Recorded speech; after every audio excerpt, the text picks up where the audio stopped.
परिचय मु आलोक पट्टनायक बंचो ग्राम आंधपुर उपखंड केउझर कहते कौन अभियोग मो पु ढेंकानाल बाजीराव सीआरए स्थित बाजीराव इंजीनियरिंग कॉलेज रे डिप्लोमा सेकेंड ईयर रे करूला थर्ड सेमिस्टर देइतला गत मार्च 2 तारिख रे तार मु खबर पाइली जे से पोखरी रे बुड़ी जाइछि बोली जहाँकि मो भाई मते फोन करी कहले से ढेंकानाल रे रहंती से मते फोन करी कहले कॉलेज तरफ मते केही कहि नथिले ये घटना आज पर्यंत मु समस्तंकर द्वारस्थ हो सारे समस्त को निवेदन करुच्ची हाथ गोड़ धरी जिते गुहारी कले भी कहीं प्रति दृष्टि दौना मु सीएम ग्रीवेंस को देइथिली जो कि आईआईसी सार आमर सदर थाना आईआईसी सार लेखिकी देदेले जे से 8 जन सांग सहित जाइतिला तार किछि सांग सहित जाइतिला गाधेया पे किंतु जे जोटी कॉलेज रो समस्त पिला वार्डन सार सिक्यूरीटी एकमत आईआईसी सार सामने एकमत थिले जे कॉलेज पानी नथिला इलेक्ट्रिक नथिला तेणु पोखरी को गाधेया पे पठेइतिला तेणु आईआईसी सार एपरी बयान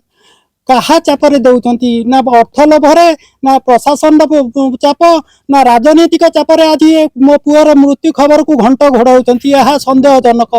ए केस को मु माननीय मुख्यमंत्री को लिखित आकार में जनईली ऑनलाइन भी देती राष्ट्रपति महामहिम राष्ट्रपति महोदय को मु भी मेल करी मुख्यमंत्री उपमुख्यमंत्री महोदय को भी मेल करी किंतु आज पर्यंत कौन सुफल पाऊनी कहा उद्देश्य कौ चापर आज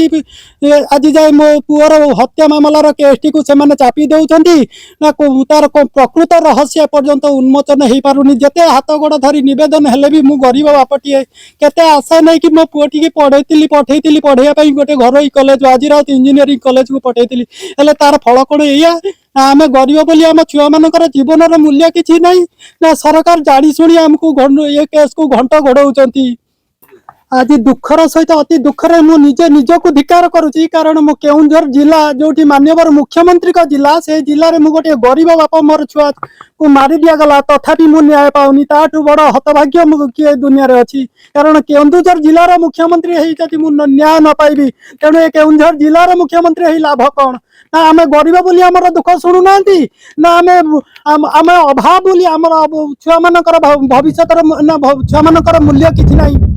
तेणु एतिकी मु माननीय मुख्यमंत्री पाखे आउ थे नवेदन करुच्ची यार प्रकृत रहस्य उन्मोचन करूँ जदि न करेंगे तेणु मु निजक निजे आत्माहुति देवी से कॉलेज आगे जाई।